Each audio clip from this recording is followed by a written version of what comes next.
algumas coisas ao redor da Bíblia aí para poder entender, tá bom? Mas a gente, falando do poder transformador da palavra, falando dessa vida que a palavra carrega, a gente tem essa confiança de que eu estou aqui hoje, antes de tudo, confiando não simplesmente em habilidades que eu possa ter ou preparações que eu tenha feito, mas no poder da palavra, no poder que a palavra tem. Ela é a palavra que saiu da boca de Deus, ela é a revelação de Deus para nós. Ela contém vida e tudo aquilo que nós necessitamos. Amém? Então, mas a gente vive dias hoje, e eu queria que o primeiro versículo fosse colocado aí na tela, 2 Timóteo 4:3, que eu acho que é um versículo propício para o ambiente cultural, no mundo em que a gente vive hoje, né? Porque diz assim: pois virá o tempo em que as pessoas já não escutarão o ensino verdadeiro, seguirão próprios desejos e buscarão mestres que lhes digam apenas aquilo que agrada os seus ouvidos. Eu acho que tem a Nova Versão Internacional aí? Não, essa é transformadora, Nova Versão Transformadora. Se não tiver, não tem problema não, certo? Mas na versão que eu tenho aqui, diz que as pessoas não suportarão, ao contrário, sentindo coceira nos ouvidos. Ou seja, a mensagem da palavra incomoda. Só que, olha a dica que Paulo dá há 2000 anos atrás. É de que esse ambiente cultural em que o mundo estaria nesse momento, não era só de coceira nos ouvidos. Era de buscar para si mestres, iam se cercar de mestres e de pessoas que iam lhes dizer o que eles desejavam ouvir. E eu não estou aqui para trazer críticas a nenhum tipo de profissão, mas a gente tem expert para tudo hoje. Todo mundo é expert em alguma coisa e um excelente vendedor de curso, não é verdade? Só que eu não estou criticando simplesmente quem vende curso ou isso. Não é errado vender curso sobre alguma coisa que você sabe fazer e quer tornar aquilo a profissão de alguém também. Não é esse o fato. Mas às vezes, e boa parte do mundo está se cercando de pessoas que promete sim uma melhora de vida aqui e agora nessa terra, mas que a igreja está comprando essa ideia e perdendo a perspectiva eterna. Não é errado você se especializar, não é errado você ter uma profissão, não é errado você trabalhar, não é errado você ganhar dinheiro. O errado é tirarmos os olhos da perspectiva eterna. E quando a igreja tira os olhos das perspectivas eternas, ela cai no molde do mundo. Aquilo que Paulo fala para que não aconteça conosco, acaba acontecendo. Por quê? Porque os ouvidos do mundo e da cultura e das pessoas de hoje estão com coceiras. É difícil você pregar a verdade hoje. É complicado. Não é qualquer igreja que você vai, que as pessoas estão querendo. O ser humano ele não vai querer ouvir a verdade porque incomoda, naturalmente. Mas o problema é quando o cristão que diz que ama Jesus não quer ouvir a verdade. Esse é o problema.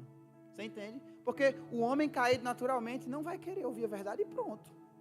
Ele está no canto dele. Mas a pessoa que se diz transformada por Jesus, essa é a questão. Só que a gente tem que estar atento que o ambiente cultural é esse, de coceira nos ouvidos.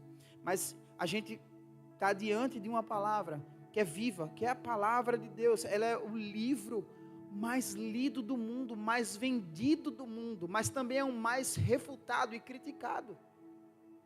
Na medida que ela se expande, ela também ganha os seus Bíblia. Só que essa Bíblia, essa palavra que a gente carrega, ela é uma palavra que é carregada de autoridade. 2 Timóteo 3,16, nosso irmão Léo vai projetar aí para nós. Eu pedi esse favor para ele, porque se eu fosse abrir cada versículo que eu vou falar, ia demorar muito. Então eu prefiro projetar para a gente ver junto, tá bom? Diz assim: toda escritura é inspirada por Deus e útil para o ensino, para a repreensão, para a correção e para a instrução na justiça. Deixa o versículo aí, por favor, Leozinho. Quando essa palavra inspirada, literalmente quer dizer soprada por Deus. A escritura que nós temos nas mãos, que às vezes nós custamos a abrir, que nós às vezes desprezamos, às vezes colocamos ela de lado, não damos o devido valor. Paulo diz que essa palavra é soprada pela própria boca de Deus. Aquilo que Deus fez conosco na criação, quando Ele soprou o seu fôlego de vida, é essa mesma coisa que Paulo está dizendo que Ele fez com a sua palavra. Então essa não é uma palavra qualquer, ela é inspirada, mas ela não é somente inspirada. Ela não é só algo distante de nós, ela é útil, e Paulo vai dizer que ela é útil para o ensino, para a repreensão, para a correção e para a instrução na justiça. Tudo que nós, o que quer dizer isso? Que tudo o que nós precisamos para viver, nós encontramos aqui. Está diante de nós, está aqui nas nossas mãos ou nos nossos celulares, né? Hoje, não importa se é de papel, eu gosto de papel porque eu sou mais raiz, né? O Nutella gosta de celular. Não, brincadeira, gente. Não se sintam ofendidos, eu também uso aplicativo. A gente vai falar sobre isso no final, tá bom? Eu quero dar algumas dicas para vocês.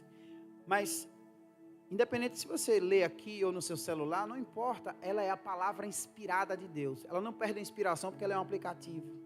Entende? Ela continua sendo.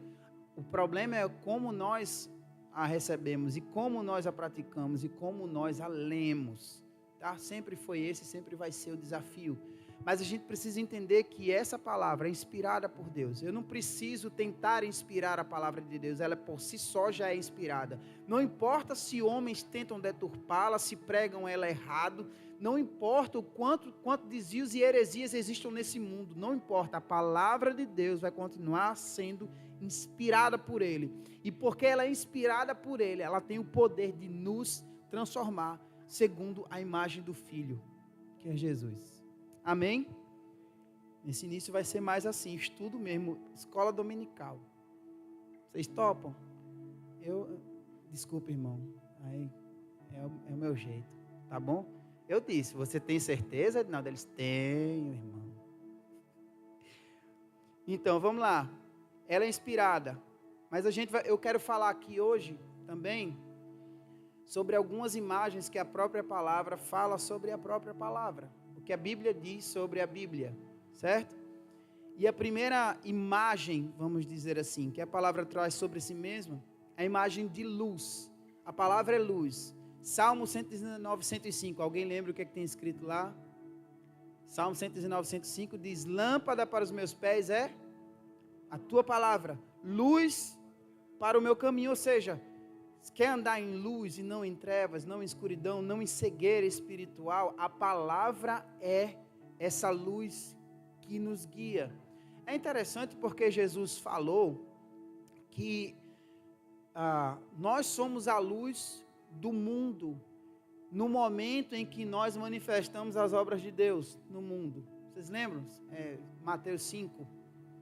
Não botei aí não, tá? Mas ele fala isso, que nós somos a luz do mundo. Quando nós estamos alinhados com a palavra de Deus, as pessoas vão enxergar em nós direção. Quantos de nós já não tivemos experiência daquela pessoa que nos olhava meio torto, falava mal da gente, aquela pessoa da nossa família, sabe? Aquela pessoa que quando nos via num lugar, é crente, ou então falava, a gente sabia que ela estava falando nas nossas costas.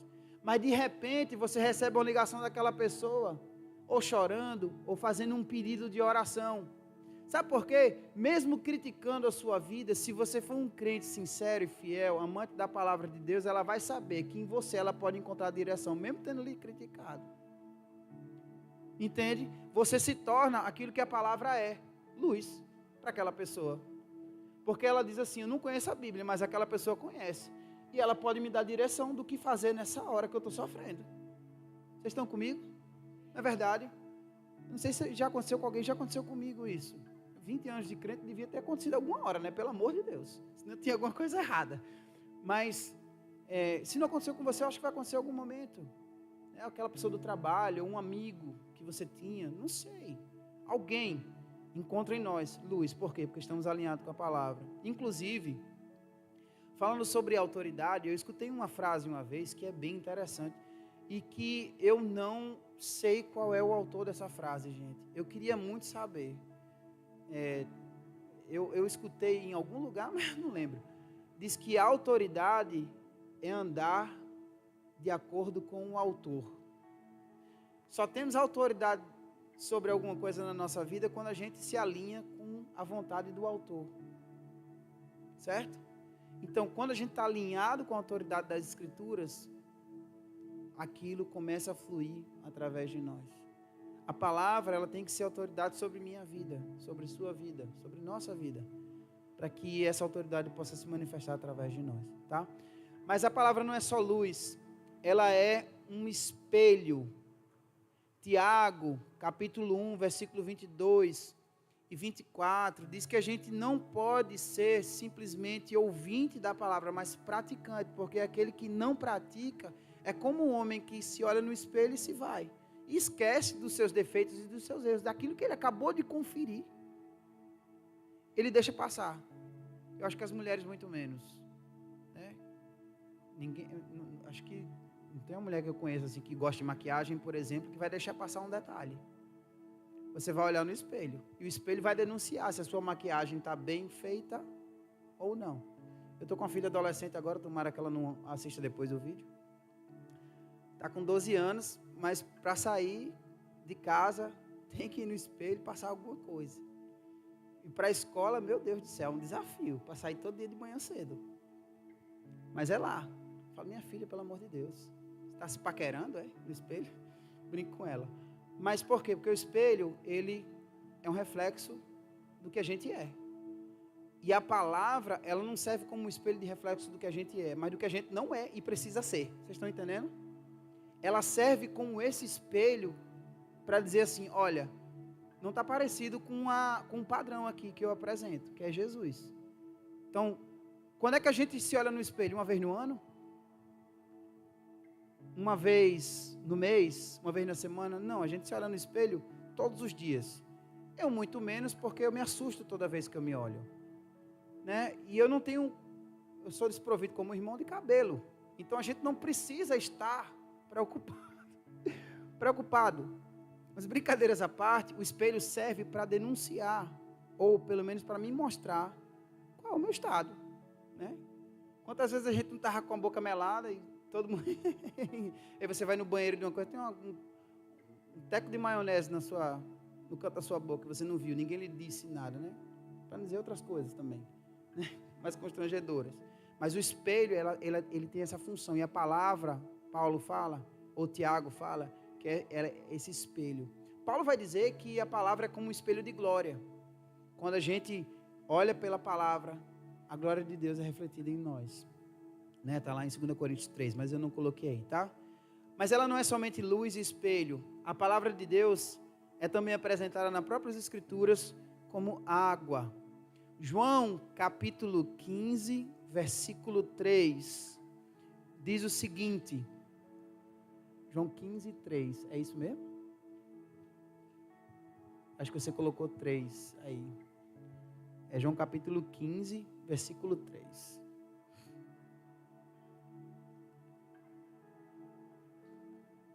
Se não achar, eu vou aqui. Pronto? Vocês já estão limpos pela palavra que tenho falado. Que momento foi esse? Lava-pés. No momento, depois do lava-pés, né? Na ceia final, quando Jesus está sentado com seus discípulos, dando as suas instruções finais. E ele está falando, depois de ter lavado os pés dos seus discípulos, depois de ter falado sobre o poder do Espírito Santo que viria sobre eles, sobre as coisas que aconteceriam com eles ali, sobre o Consolador que seria enviado, ele diz assim, vocês estão limpos pela palavra que eu tenho dito a vocês. Ou seja, a palavra, ela lava a gente.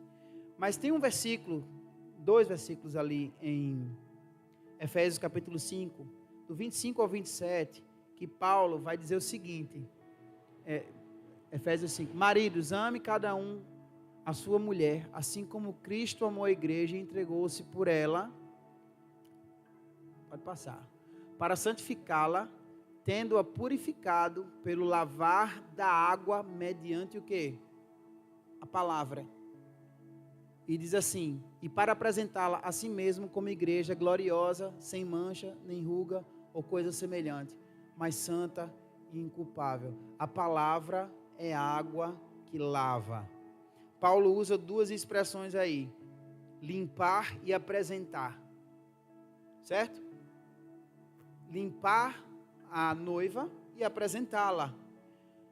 Essa função de se limpar e se apresentar diante de Deus era uma função sacerdotal.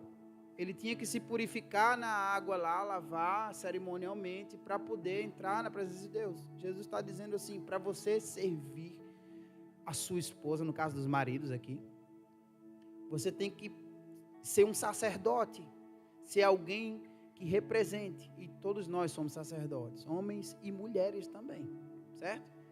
Aquele que crê em Jesus recebeu o sacerdócio real dele, é isso que a Escritura diz, certo? Mas ele está falando especificamente com um homem aqui, dizendo, você tem que ser um representante meu. Jesus está dizendo, você tem que ser um representante meu, você tem que se lavar, você tem que ser esse o primeiro a apresentar a sua esposa, assim como Cristo tem feito, lavar pela palavra. Ou seja, a palavra é essa água purificadora de Deus para a nossa vida. Amém? Ele nos limpa de todo o pecado através de sua palavra também. Mas ela não é somente luz, espelho e água, ela é uma espada. Hebreus 4, versículo 12 e 13 diz, pois a palavra de Deus é viva e eficaz e mais afiada que qualquer espada de 2 gumes. Ela penetra até o ponto de dividir alma e espírito, juntas e medulas, e julga os pensamentos e intenções do coração. Não há ninguém que fique exposto, né? Não há ninguém que... Nem toda a criação está oculta aos olhos de Deus. Tudo está descoberto e exposto diante dos olhos daquele a quem havemos de prestar contas. Ou seja, a palavra de Deus, ela é uma espada afiada, mas não para atacar os outros. Ela é uma espada afiada para me ferir, ferir a minha alma. Eu falo ferir positivamente, porque no momento que eu sou ferido pela palavra, eu sou transformado. Uma vez eu publiquei há muitos anos atrás, 2015 ou 2016, muitos anos atrás não, alguns anos atrás, 2015 ou 2016 eu publiquei uma coisa. Eu estava tendo uma conversa com uma pessoa, um irmão, que hoje não é mais irmão, e ele estava tentando me convencer de que as opções dele, naquele momento, eram boas, e eu mostrando para ele, dizendo que não. Ele dizendo, mas eu já me convenci de que isso é o que eu quero, e ele disse que tinha pedido 10 anos de permissão a Deus, para fazer o que ele queria, e depois ele ia pensar o que ele ia fazer da vida dele. Perigo, né? Eu disse, não, tudo bem, você está com um copo de veneno na sua frente, você está prestes a bebê-lo. Ele fez, eu quero bebê-lo. Está bom, irmão, então a partir de hoje, eu não tenho mais o que fazer. E aí eu fiquei meditando sobre aquilo, porque os argumentos dele eram fortes para o que ele queria fazer. Só que antes de ele dar os argumentos dele, ele disse para mim que tinha tempo com Deus no quarto, de leitura bíblica. Ele disse que tinha relacionamento com Deus, que tinha experimentado a presença de Deus e etc e tal. Eu acredito que alguém pode, em algum momento de sua vida, ter experimentado Deus e cair, certo? Mas aquilo não condizia, porque ele estava dizendo que naquele momento ele estava fazendo aquelas coisas e no final das contas ele queria viver em pecado, literalmente. Ele deixou isso muito claro para mim. E aí eu publiquei uma coisa, eu falei assim, olha, que Deus me livre de um cristianismo que diz ter um coração transformado, mas que não carrega marcas da cirurgia. Então hoje, a gente tem que tomar cuidado, porque a espada da palavra, quando nos fere, ela deixa marcas. E essas marcas precisam ser marcas de Cristo. Eu preciso... Paul Washer falou de uma outra forma, ele disse assim, olha, se eu chegasse, ele pregando num ambiente lá, num congresso, dizendo assim, se eu chegasse aqui, atrasado hoje para pregar à noite, e dissesse que eu tinha batido a 100 km por hora, de frente com uma carreta, e sobrevivi, e estava aqui com vocês, vocês iam acreditar? E teve gente que disse que sim, né, por causa da questão de fé, não podia ser negativo. Falou, gente, vocês estão acreditando numa história dessa. Ninguém escapa de uma batida com uma Scania a 100 por hora. Como é que você diz que encontrou Deus e não tem nenhuma sequela em sua vida? Pronto, era esse o argumento dele. Quando a espada da palavra nos atravessa, alguma coisa acontece. Alguma coisa deve acontecer.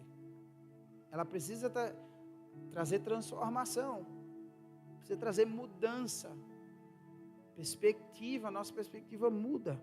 E a gente está vendo um cristianismo cada vez menos profundo na palavra. Cada vez menos. E talvez, para alguns, isso aqui que eu estou falando hoje à noite, já seja prego batido, ponta virada. Para você está tudo resolvido. Você já ouviu isso diversas vezes. Mas para outras pessoas aqui que eu estou falando, talvez seja algo novíssimo. Eu não sei, eu não conheço todo mundo aqui. Certo? Mas isso aqui é tão básico. É extremamente básico. É tão simples. Eu não preciso levantar minha voz aqui e fazer pirueta, apesar de gostar de fazer algumas vezes. Eu não preciso fazer isso. Porque isso aqui que eu estou trazendo hoje é uma coisa muito simples. Muito mesmo. Mas que em muitos lugares onde eu vou não existe. Sinceramente. Você vai ser abençoado, Deus vai te prosperar, vai te dar vitória, a chave está na tua mão, te prepara para a assinatura, te prepara para o documento que vai ser desengavetado, é só isso. Mas e vida transformada? Essa é a minha conversa com alguns irmãos assim. Eu tenho conversas assim, pesadas. Assim, tá certo, você acredita nisso tudo, mas cadê a transformação? Como é que isso acontece? Porque a espada da palavra precisa atravessar. Ela precisa tocar. E ela divide alma e espírito. Uma coisa indivisível para nós é possível ser dividida com a espada da palavra. Ela vai dizer o que é almático e o que é espiritual. Aquilo que é de Deus e que não é em nós. Ela separa juntas e medulas. Quem entende aí da coisa sabe que é uma coisa complicada. E é apta para discernir as intenções e motivações do coração de qualquer pessoa, de forma que ninguém passa despercebido aos olhos de Deus, ninguém. Ela é essa espada. Eu devo me encontrar com ela todos os dias. Ela também, lá em Jeremias 23, 28 e 29, diz que ela é martelo e fogo. O profeta que tem um sonho, conte como sonho. E o que tem a minha palavra, fale a minha palavra com fidelidade. Pois o que tem a palha a ver com o trigo? Pergunta o Senhor. Não é minha palavra como fogo? Pergunta o Senhor. E como um martelo que despedaça a rocha? A palavra de Deus é fogo e martelo. Mas antes Jeremias fala assim, Deus falando para Jeremias, o que é que tem a palha com o trigo? Ou seja, a palha é aquilo que é retirado do trigo para ser queimado.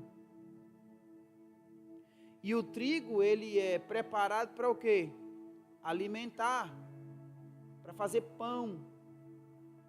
Não com glúten, mas pão. Pão sem glúten, eu acho, né? Que era.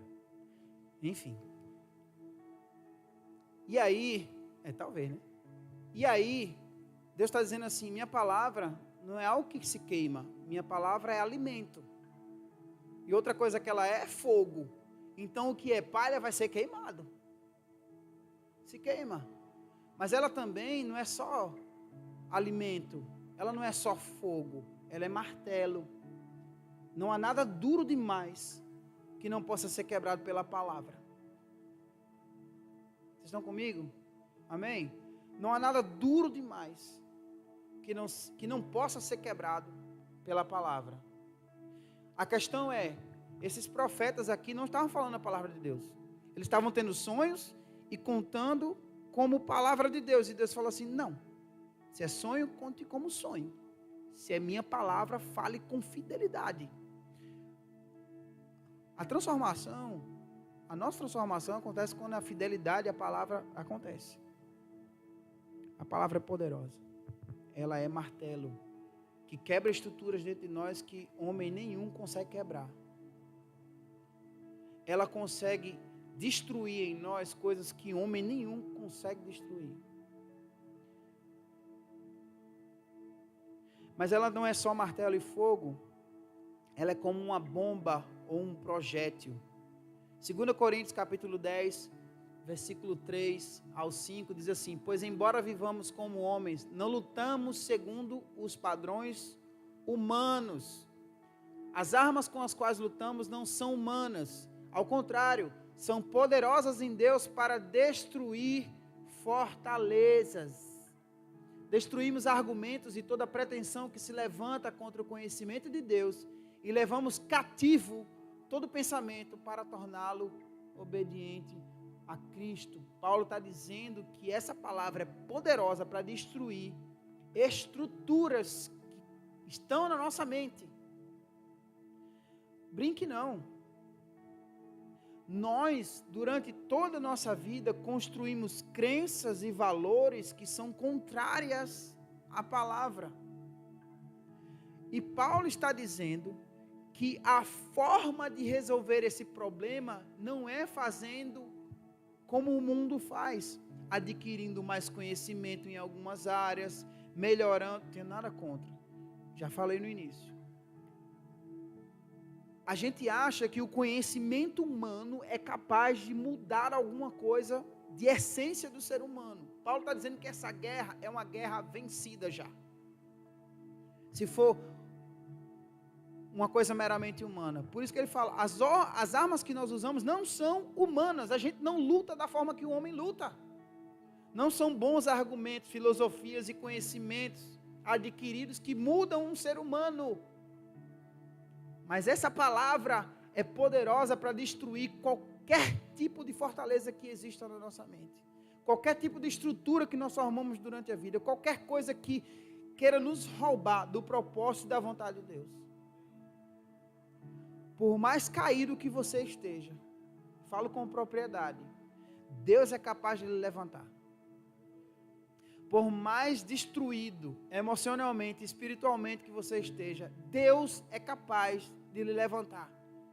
Mas não lute essa luta com as forças humanas, porque é uma luta vencida. Lute essa luta com a palavra.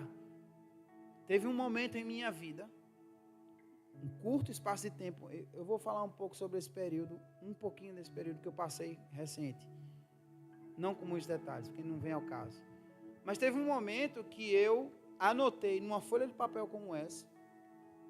Você vê que eu sou pregador raiz, eu escrevi minha pregação, olha, bicha mostrada, peguei uma folha de papel como essa e escrevi algumas declarações para fazer da palavra durante acho que umas 2 semanas. Porque naquele momento da minha vida, há 1 ano atrás, eu estava tendo lutas internas e mentais tão profundas que eu sabia que eu não poderia vencê-las se não fosse com a palavra.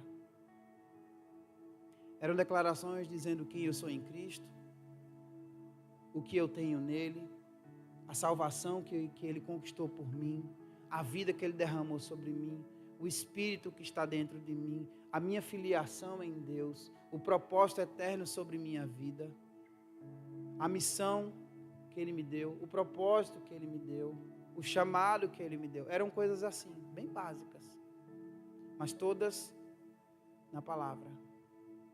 E aquilo foi destruindo algumas coisas e construindo outras. Entende? Como é que a gente faz isso? Com o poder da palavra. E por fim, a última imagem eu falei sobre luz, espelho, água, espada, martelo e fogo, bomba e projétil. E por fim, semente. A palavra é uma semente. 1 Pedro 1, 23 ao 25. Diz assim: vocês foram regenerados, não de uma semente perecível, mas imperecível, por meio da palavra de Deus, viva e permanente. A palavra de Deus é o quê? Viva e permanente. Vocês sabem, a palavra semente tem como raiz a palavra sêmen. E semente no grego tem duas palavras usadas, espora e espermatos. A segunda a gente conhece bastante, usada para dizer que é uma semente. Ou seja, a vida de Deus foi implantada dentro de nós, germinada dentro de nós, mas não tem conotações sexuais, por favor. O espermatos é aquela mesma coisa que é lançada no solo para germinar. A semente, ela contém vida dentro dela, a semente. E quando ela encontra o solo do nosso coração, se for um solo bom, ela vai germinar. E Paulo diz, ou Pedro diz, que essa semente, ela é viva e não é perecível. Ela é permanente. Ela produz vida. O que Deus depositou dentro de você, irmão, vai germinar. O que Deus colocou dentro de você vai florescer. O que Deus trouxe para você como vida vai se estabelecer. Você é dele. Amém? Então, o que a palavra produz em nós, se a gente tem esse tipo de compreensão? Eu ia colocar um ponto no início, mas eu vou colocar no final. E tá na sequência aí, viu, Léo? Não se preocupe não, que eu não vou complicar a sua vida não. Tá tudo direitinho, do jeito que era para ser. Mas a primeira coisa é que essa compreensão que eu trouxe até agora, ou pelo menos deveria ter, em nossa vida, primeiro, santificação e santidade. Se nós nos deixamos ser transformados pela palavra, isso vai produzir santidade em nós. Uma vez, eu perguntei a um pastor amigo, eu era novo convertido, eu ouvia sempre falar sobre santidade e santificação. E aí ele era um teólogo, ele é um teólogo maravilhoso, é doutor, até falei dele ali fora, obrigado, meu amigo. Até estava falando dele ali fora para Edinaldo, que eu cheguei para ele, né, e novo convertido, não foi essa história que eu estava falando, mas eu, novo convertido, cheguei para ele e falei assim, pastor, eu ouço santificação e santidade, qual a diferença? Ele poderia me dar uma explicação bem teológica, né? Ele é um cara estudado e tudo. Ele falou, não, faça o seguinte, para ficar bem compreensível, você coloca a santidade como alvo e santificação como processo. Pronto, está resolvido o problema. Certo? Santidade é o alvo. Santificação é o processo que você faz até chegar no alvo. Então, isso descomplicou muita coisa na minha vida, né? Para entender o que era santidade e o que era santificação. Deus é santo absoluto. Ele não precisa se santificar para ser santo, Deus. Ele é santo e ponto. Mas nós não. Nós precisamos desse processo. E Jesus fala lá em João capítulo 17, versículo 17 a 19, o seguinte. João 17 e 19. Vocês estão bem ainda, né, gente? Está tudo bem. Vocês estão me aguentando bem. Está tudo tranquilo, né? Santifica-os na verdade. A tua palavra é a verdade. Assim como me enviaste ao mundo, eu os enviei ao mundo. Em favor deles eu me santifico, para que também eles sejam santificados pela verdade. João está dizendo o quê? Jesus está dizendo o quê? Que a palavra de Deus é a verdade. E nós somos santificados aonde? Na palavra. É a palavra que nos santifica. Só que é interessante um detalhe do que Jesus está dizendo. Ele diz, eu me santifico. Porque enquanto ser humano, o autor de Hebreus vai dizer que ele aprendeu a obediência pelas coisas que sofreu. Jesus precisou ser obediente a Deus, por causa de mim e por causa de você. Então, só que Jesus está dizendo o seguinte, eu me santifico para alguma coisa. A santificação, ela tem um propósito, uma missão, ela tem um foco. Eu me santifico, Pai, para que eles também sejam santificados.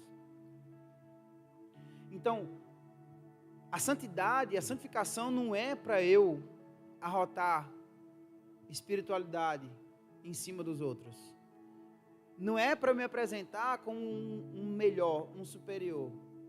É justamente o oposto. É para que o outro seja beneficiado. Não é uma disputa de quem é mais empalitosado espiritualmente. Não é. é uma disputa, entre aspas, para saber quem serve mais. Então, eu não faço algumas coisas, ou eu obedeço a Deus em algumas coisas que são difíceis para o bem dos que estão à minha volta. Se a gente entendesse, eu quero trazer uma outra ideia para você, sobre ser santificado através da palavra. Santidade ou santificação é preservação da vida. Guarde isso. Santificação é preservação da vida. A gente pode pedir para repetir aqui nessa igreja? Pode? Pode, não, de verdade. Porque vocês me conhecem, eu não sou de mandar repetir nada não, né? Mas eu quero fazer com vocês.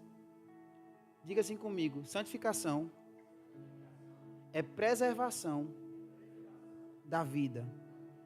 Ok, certo? Vamos lá. Preservar a vida. Vocês já viram imagens daquelas estradas que tem um penhasco bem alto?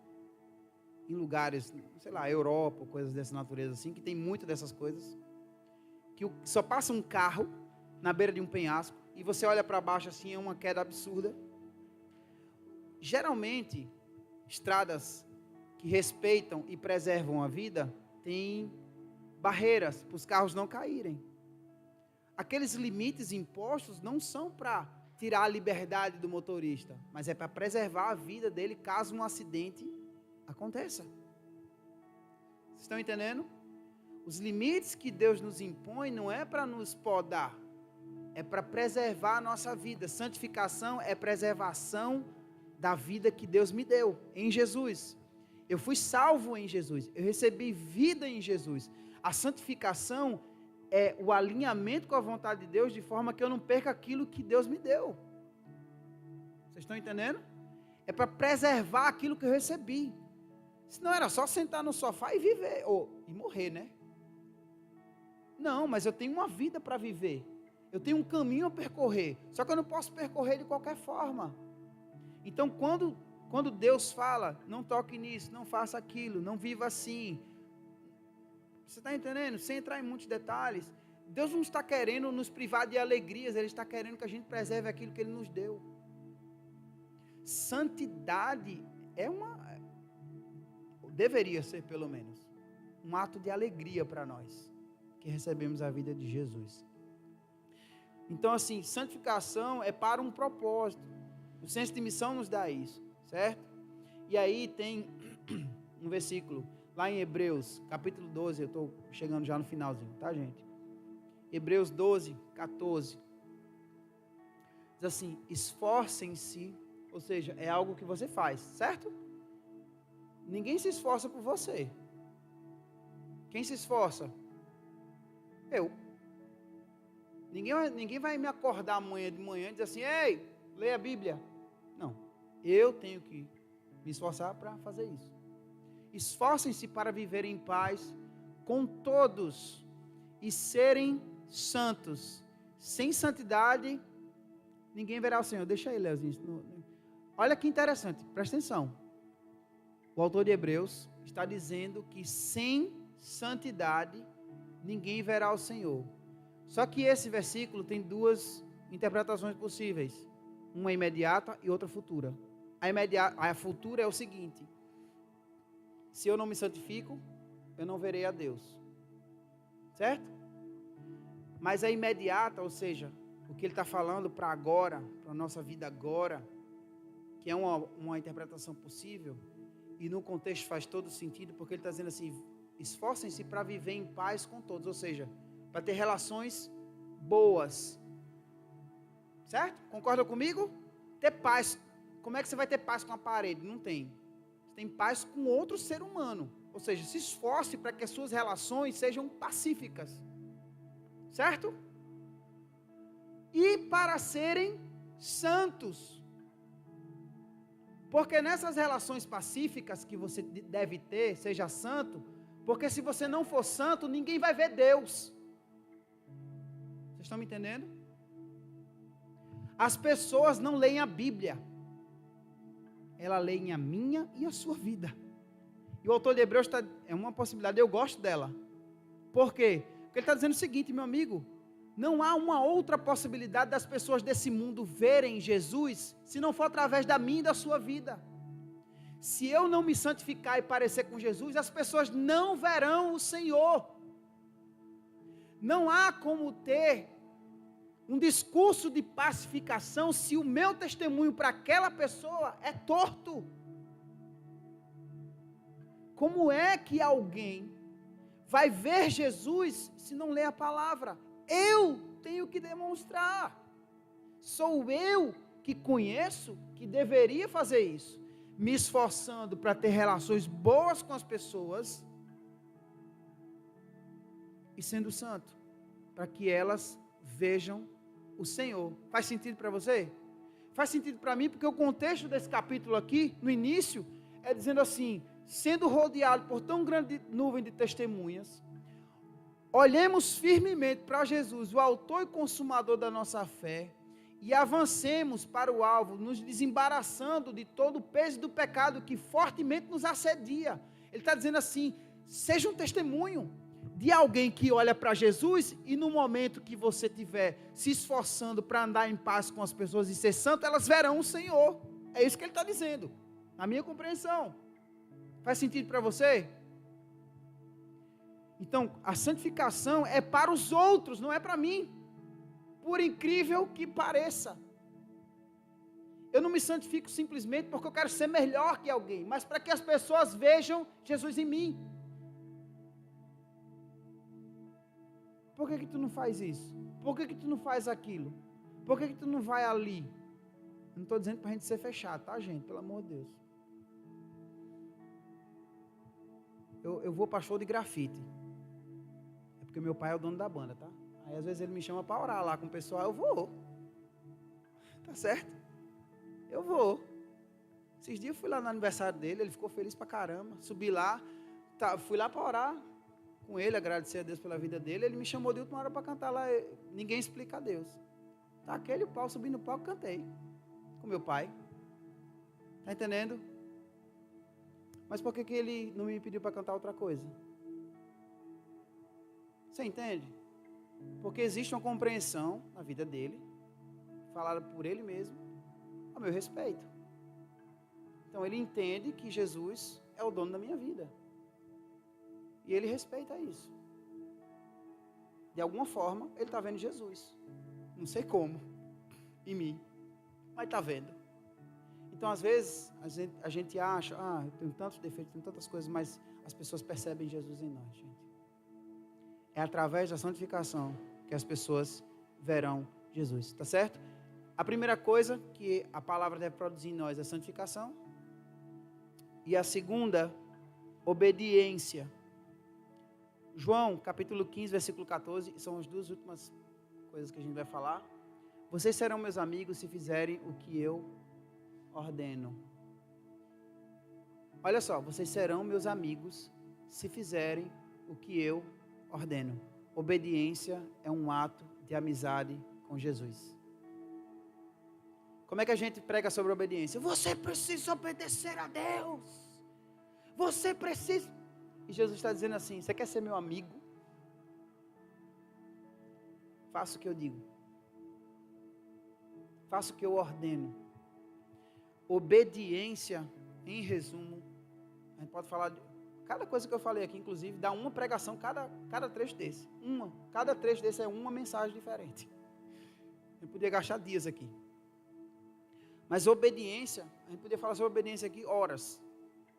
Mas eu quero resumir, dizer, obediência é um ato de amizade com Deus. Eu amo a Jesus, eu amo a Deus, e por isso eu lhe obedeço. Aí você fala assim, mas tem coisa que é muito pesada de fazer. Eu sei. Mas olha só o que 1 João 5, versículo 3 e 4 diz assim: porque nisto consiste o amor a Deus. Nisto consiste o amor a Deus. Está lá, 2 pontos, aula de português. Vai explicar o que é que consiste o amor de Deus. No que consiste o amor de Deus? O que é o amor de Deus, Fábio? No que consiste o amor de Deus? É o quê? Do meu amor? Amor a Deus. Amor a Deus, não amor de Deus. O amor a Deus. Em obedecer aos seus mandamentos. e os seus mandamentos não são pesados. Meu amigo, um amigo que faz um pedido a você, um amigo que você ama, o que ele pede não é pesado. Estão entendendo? Obediência é um ato de amizade. Se eu sou amigo de Jesus, lógico, guardar as devidas proporções aí com a figura, porque ele é meu Senhor, não é meu brother, ele é meu Senhor. Mas ele também é meu amigo. E como meu amigo, eu tenho prazer, ou deveria ter prazer, em obedecer ao que ele diz. Amém? Eu quero dar umas dicas agora bem práticas para vocês. Fazem 3 anos, Edinaldo sabe, quando eu disse para vocês que eu não estou pregando com tanta frequência, é porque eu escolhi fazer isso. Agora que eu estou abrindo as portas de novo para essa possibilidade, tá? Mas eu passei um processo, eu estou num processo inclusive terapêutico hoje. De todas as pessoas que estão aqui, eu sou o menos digno de estar aqui em cima. O menos capaz de estar aqui em cima hoje. Por tudo que eu vivi. Não estou falando de pecado, simplesmente não. Estou falando de um desejo que eu tinha de nunca mais pisar dentro de uma igreja. Ele sabe. Falei e comuniquei isso com ele, logo no início. Eu queria ver qualquer coisa na minha frente, menos crente. Eu não quero falar de frustração aqui com você, eu quero falar do que Deus tem feito. Porque nesse processo, eu era uma pessoa que mesmo na dor, eu conseguia abrir a Bíblia e ler. Certo? Conseguia. Mas chegou um tempo que eu fiquei desesperado. Porque parecia que não tinha feito nenhum. E às vezes, a terceira coisa que essas coisas têm que produzir em nós é prioridade, gente. A gente não prioriza a palavra, vamos ser sinceros. A gente não prioriza a palavra como deveria. A gente não ama a palavra de Deus como deveria. E a gente dá todas as desculpas do mundo de que a gente não tem tempo. E é mentira. Mentira. John Piper, em 2013 ou 14, ele publicou no Twitter dele: no último dia, o Twitter e o Facebook se levantarão contra os crentes para dizer que eles tiveram tempo de estar na presença de Deus e não escolheram fazer isso. Quem vai julgar a gente são as redes sociais. Era isso que John Piper estava dizendo. Elas vão se levantar como testemunhas de que o nosso discurso de que nós não temos tempo é mentira. O que é prioridade, gente? É dar tempo, recurso e esforço para alguma coisa. Isso é prioridade. Se eu não dou tempo, recurso e esforço para aquilo, não é prioridade para mim. Ponto. Não tem meio, gente, não tem meio termo. Não existe como negociar uma verdade dessa. Prioridade é quando eu dou tempo, recurso e esforço para aquilo que é o objeto da minha prioridade. Família, trabalho, enfim, qualquer outra coisa. Mas quando se fala de escritura, a gente está falando das escrituras hoje aqui. Um cristão deve ter a escritura como prioridade. Eu comecei um projeto pessoal há 3 anos. Eu já estou enchendo o meu 6º caderno devocional. 3 anos. Todos os dias. Eu estou enchendo o caderno por quê? Porque eu faço meu devocional da seguinte forma. Eu uso, vamos lá agora. Eu uso um aplicativo que tem um plano. Eu não tenho tempo. Tem tempo sim. Não tenho recurso, não precisa. Tem aplicativo gratuito para ler Bíblia. Com um bocado de plano diferente, personalizado, com todo tipo de tema que você imaginar. Tem. Eu estou fazendo plano anual já há algum tempo. E aí, eu começo o plano e eu faço, olha, eu vou dar uma dica para vocês. Eu disse a vocês que eu ia ser prático, né? Bem prático. Para você, Fábio, Eu estou falando para pessoas aqui, não que estão bem, eu estou falando com pessoas que têm dificuldade agora, como eu estava tendo, certo?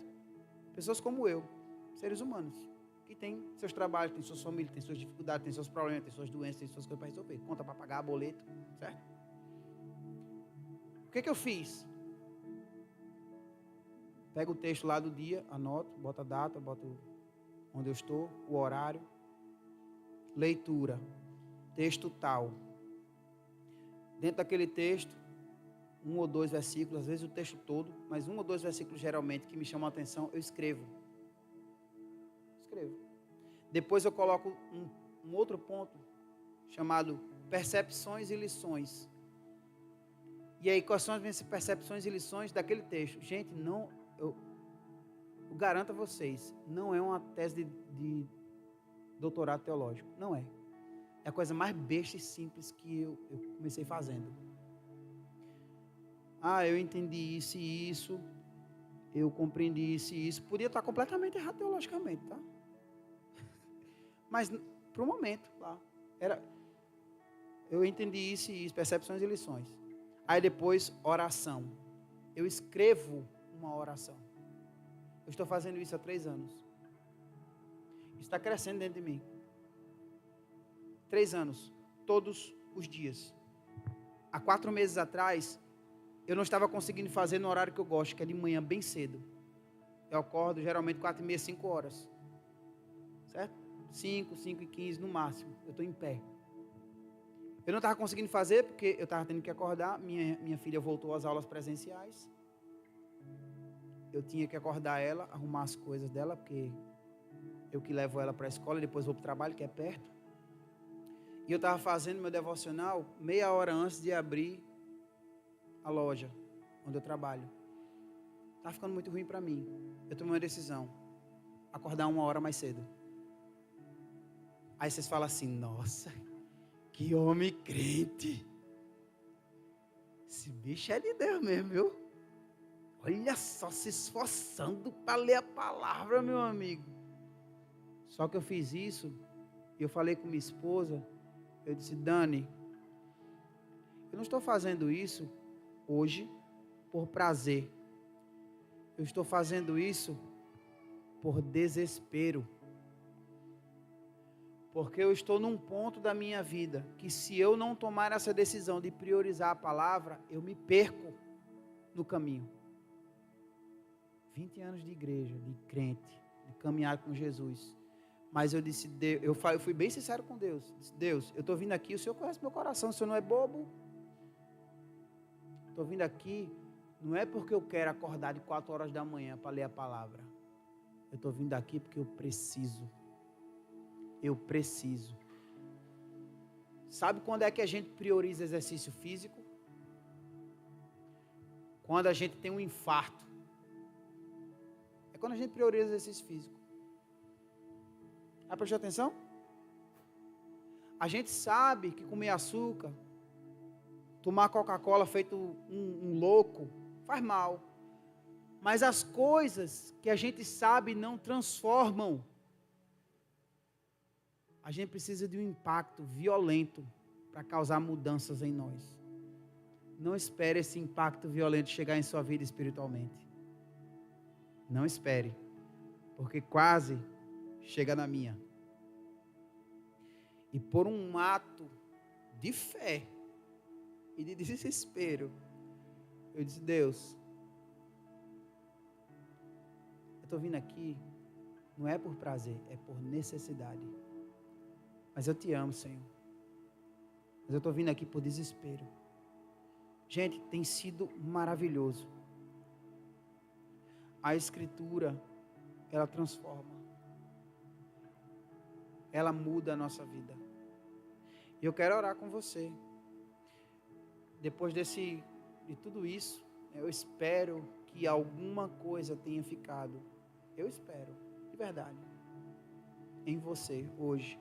Nem que seja um versículo, nem que seja uma ideia, nem que seja um ensinamento, nem que seja uma verdade. Mas eu quero orar por você. Porque nos dias que nós estamos vivendo, com Jesus às portas, Nós precisamos nos voltar para a palavra. Não podemos perder a perspectiva eterna. Hoje está muito mais fácil perder a nossa perspectiva de que o nosso amado Jesus está às portas. E eu quero orar com você, para que você seja alguém que vai começar, mesmo sem ter vontade, o hábito de diariamente ler a palavra. Vai ser ruim nos primeiros dias, talvez vai lhe incomodar, igual exercício físico, gente, exercício de fé é do mesmo jeito. No primeiro dia você quer tirar todos os atrasos do mundo, não faço não. Não queira ler 50 capítulos na primeiro dia não. Sabe o que Deus me pediu? No início desse processo, há 3 anos atrás, eu dizendo assim, Deus, agora eu vou arrebentar, início de 2018, tá? Eu vou arrebentar, vou ser um leitor, não sei o que lá, mais do que eu já fui na minha vida, decorador de versículos. Deus falou assim, eu quero só 15 minutos do seu dia. Apenas 15 minutos é suficiente. Irmãos, 15 minutos. Não estou dizendo para você que você tem que fazer o mesmo, não. Qual o tempo que você tem? Inicie com isso. Porque depois o prazer vai aumentando. E a vida vai entrando em você. Quero convidar você a ficar de pé.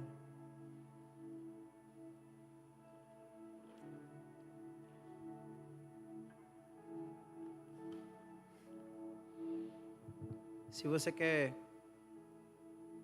receber essa oração, eu queria pedir que você estendesse sua mão assim. Eu quero orar por você. Eu não quero nem estar te identificando, coisa dessa natureza. Eu quero realmente, eu desejo realmente que isso seja uma verdade em sua vida. Deus, em nome de Jesus, eu encerro essa mensagem, eu encerro esse momento aqui, simples, esse momento aqui entre irmãos, desse estudo, dessa palavra aqui que eu trouxe. Senhor, eu espero de verdade que o Teu Espírito tenha falado com alguém aqui nesse lugar. Eu espero que a tua espada tenha penetrado em corações. Mas eu quero orar nesse momento, Senhor, por pessoas que realmente sentem dificuldade. E que, ó Deus, eu quero pedir ao Senhor que dê ânimo e coragem para essas pessoas. Porque, ó Deus, amar a Tua palavra, amar as Escrituras não é uma opção, Senhor. É um dever nosso. Mas nós queremos ter prazer na Tua lei, como o salmista fala, Senhor. Prazer na Tua lei e meditar nela dia e noite. Eu quero te pedir, Deus, que aqui hajam corações que amam o Senhor e a Tua palavra. Eu quero pedir nessa hora que pessoas, ó Deus, estabeleçam um propósito de investir tempo, recurso e esforço em Te conhecer.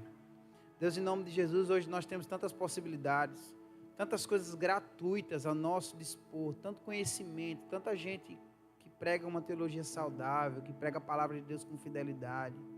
E às vezes nós escolhemos alimentos que não são o Teu alimento, Senhor, são palha e não são trigo para nós. Nos ajuda a discernir, nos ajuda a perceber, nos ajuda a escolher bem. Deus, eu oro por aquela pessoa agora que está em dificuldade, que escutou essa mensagem e está se sentindo até culpada. Eu peço ao Senhor que leve embora esse sentimento, Senhor. Que essa pessoa possa se levantar e entender que o Senhor é a melhor coisa, é a melhor parte, a Tua presença é o melhor. Nós queremos, ó Deus, ser mergulhados na Tua palavra, conhecer o Senhor plenamente e crescer em Te conhecer. Ó Deus, que essa igreja possa ser uma igreja da palavra, que ama a Tua palavra, que ama a Tua verdade, que ama Jesus sobre todas as coisas. Uma igreja que pelo processo é santificada, que pelo processo anda em obediência e que tenha prioridade na Tua palavra como, ó Deus, uma marca. Ó Deus, eu peço ao Senhor, Pai, que o Senhor abençoe cada um, cada família aqui. Eu oro, Deus, pelas situações de enfermidade que eu ouvi aqui no início, novamente, Senhor, concordando com o meu irmão que orou no início. Oro para que o Senhor traga cura. A Tua palavra também, Deus, é esse instrumento de cura, é esse instrumento de milagres sobre as nossas vidas. Eu peço ao Senhor, pela Tua palavra, que o Senhor traga cura para essas pessoas hoje. Eu oro para que o Senhor toque cada pessoa que está enferma nessa igreja. Ó Deus, cada pessoa que está passando por dificuldade, Deus, em nome de Jesus, cada pessoa que está precisando de um toque especial do Senhor. Ó Deus, que essa pessoa possa encontrar alento, segurança.